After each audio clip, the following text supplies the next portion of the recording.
evening everyone. This is just a quick tip. I'm not going to film this properly, haven't got my tripod out. I just wanted to show you really quickly the effect that I've gained. I've been using a product which I don't know if you can still buy. It was by Daler and Rowney. It was a marble dust which I picked up in my local art shop for £5.50 in their sale. I think I've seen it as part of a pack with other products. I don't know whether maybe a box broke and they decided to split it, but you can mix it with acrylic paints to get some really cool textures.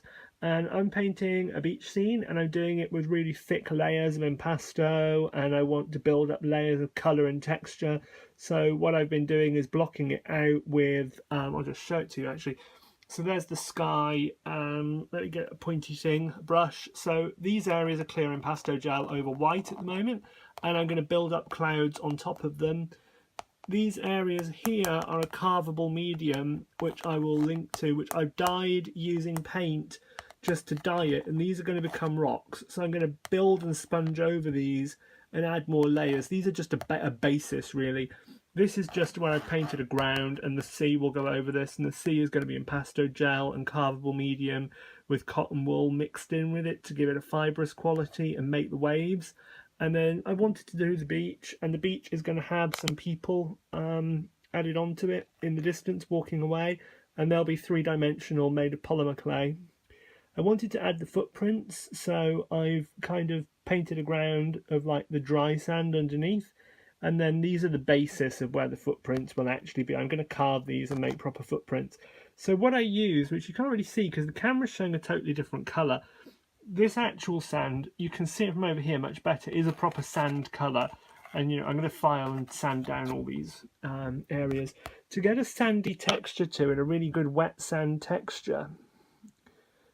Can't really see brilliantly in this lighting, you're going to have to take my word for it, but to get that kind of wet sand texture, what I did was I mixed up a colour which, if I remember, was based on burnt umber with some red and some blue added to it, and a little bit of white and a little bit of Naples yellow, and I mixed it all up and I got this kind of sandy warm grey. I wanted to use that rather than using warm grey from a tube, because I didn't think that would give the right effect. And I just mixed into it on the palette enough of this marble dust until I got a kind of cement, looked like a lot like cement, and I applied it with my palette knife and just got it on there. I didn't attempt to smooth it because I'm going to file it down later. I'm going to add more layers and sponging. This is just the textural side of things.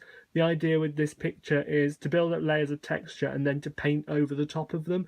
I want to make something that's three-dimensional and tactile rather than just being a flat painting. So it's probably going to be about an inch thick layers of impasto gel and cotton wool built up to make the sea. The idea is the sea is the bit that'll stand the most proud, and it'll be a stormy scene. And then there'll be a little person that's walking away and going over between the rocks there.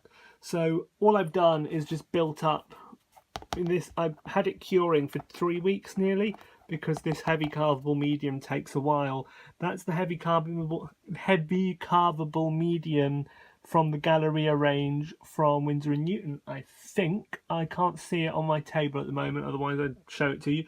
I'm going to link to it below. But I just wanted to show you, if you want to make a really interesting sand effect when one is working in acrylic, marble dust is a brilliant additive. And if you can't find marble dust from Daler and Rowney, have a look in equestrian shops that sell saddles and products used in horse riding, for a product called limestone flour, Flour rather than Flower.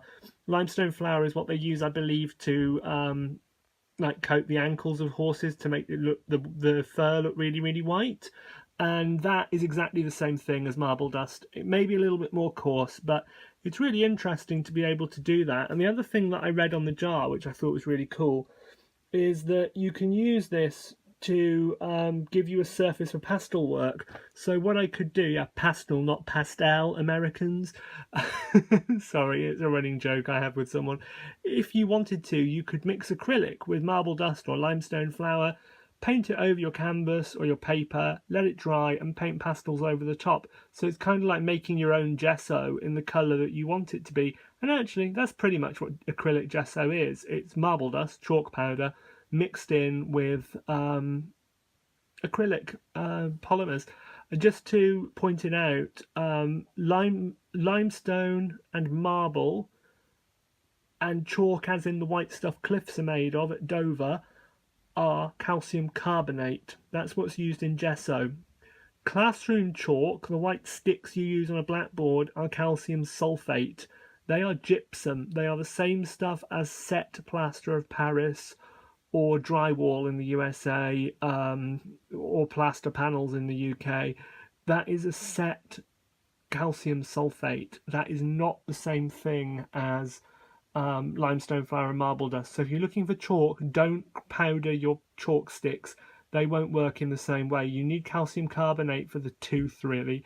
Okay, that's a little quick tip from me. I hope you enjoy it and find it useful. Please give us some comments below, or if you've got any other suggestions on making sandy textures for impasto acrylic work, I'd love to hear it. And I'm just going to finish by showing you this cloud.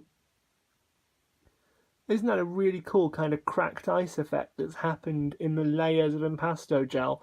I just think that's really cool. It's kind of smoky.